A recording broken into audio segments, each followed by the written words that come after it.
تازه او بد خبر د افغانیو ارزښت ټیټېدل او د خوراکي توکو پر بیو اغیز. سلام، وخت مو بخیر.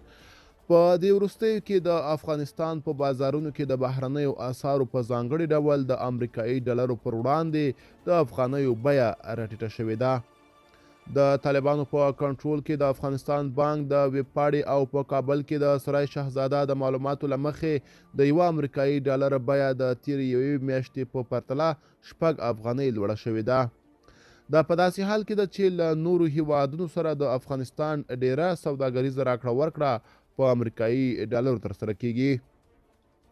کابل سرای شهزاده د سه شنبې په ورځ په خپله فیسبوک پاڼه د یوه ډالر بیه شاوخوا 6 افغانۍ ښودلې ده.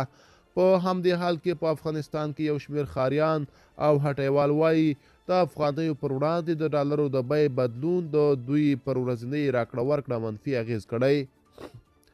د کابل ښار اوسیدونکي نوریا وایي د ډالرو د بیې له بدلېدو سره د افغانستان په بازارونو کې د خوراکي توکو بیې لوړې او دوی نشي کولی چې د اړتیا وړ توکي واخلي.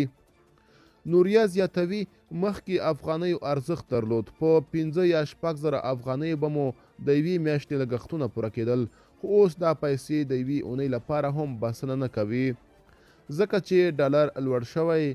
خوراکي توکي چې په لوړه بیه اخیستل شوي، هټیوال مجبور دي چې پر خپلو یې په لوړه بیه وپلوري.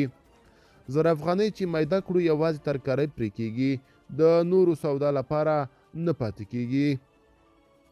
د هرات اوسیدونکی محمد الیاس وایي چې د افغانیو پر وړاندې د ډالرو د بیې د لوړېدو له امله دوی اړ دي چې د خپل ژوند لومړني توکي په لوړه بیه واخلي.